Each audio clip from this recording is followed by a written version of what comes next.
এইরকম ফেসবুকে স্ট্যাটাস দেওয়া হচ্ছে যে কওমি মাদ্রাসায় যাকাত দেওয়া যাবে না।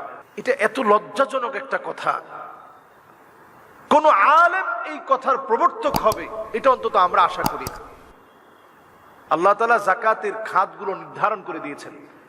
ইন্নামাস সাদাকাতু লিল ফুকারা ওয়াল মাসাকিন, এখান থেকে নিয়ে আপনি 8টি খাত পড়ে দেখবেন।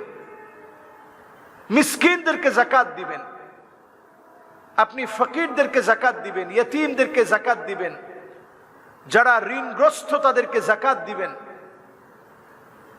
এরপরে যাকাতের সমাজ ব্যবস্থা যখন কায়েম হবে তখন যারা এই খাতে কাজ করবে, এটাকে ইনশিওর করার জন্য যারা কাজ করবে তাদেরকে যাকাত দিবেন। এরপরে কোনো মানুষ ইসলামের দিকে আকৃষ্ট করার জন্য যাকাত দিবেন। এখন এই খাতটা উলামায়ে কেরাম মতামত দেন যে এই খাতটার এখন তেমন বেশি প্রয়োজনীয়তা নেই, এই জন্য যে হাজারো হাজারো মানুষ, লক্ষ লক্ষ মানুষ, কোটি কোটি মানুষ এখন মুসলিম, 200 কোটি প্রায় মুসলমান। এই মুসলমানদের ভিতরে অনেক মানুষ আছে অভাবে অনটনে, যারা ইফতার করতে পারছে না, তাদের কাছে আপনি যাকাতের অর্থ পৌঁছায় দেন। এরপর আপনি যাকাত দিবেন যারা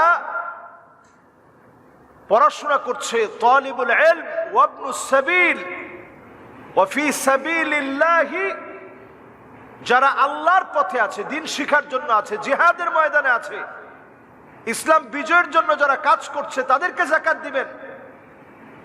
যারা খুরুজ ফি সাবিলিল্লাহ আছে, যারা আল্লাহর দিন শিখার জন্য বের হয়েছে তাদেরকে যাকাত দিবেন। স্পষ্ট এটা কোরআনের খাত।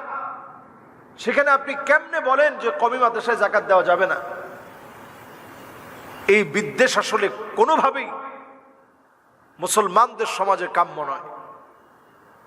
আমরা উলামায়ে কেরাম সম্প্রীতি মহাব্বত নিয়ে কথা বলবো।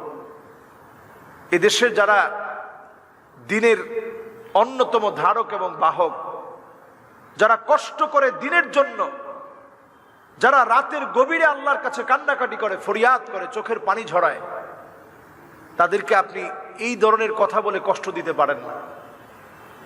এটা তো আপনি খেতে পারবেন না, তো যারা খেতে পারবে, যে সমস্ত ইয়তীমদের জন্য আল্লাহ তাআলা হক রেখেছেন, তালিবুল ইলমদের জন্য হক রেখেছেন।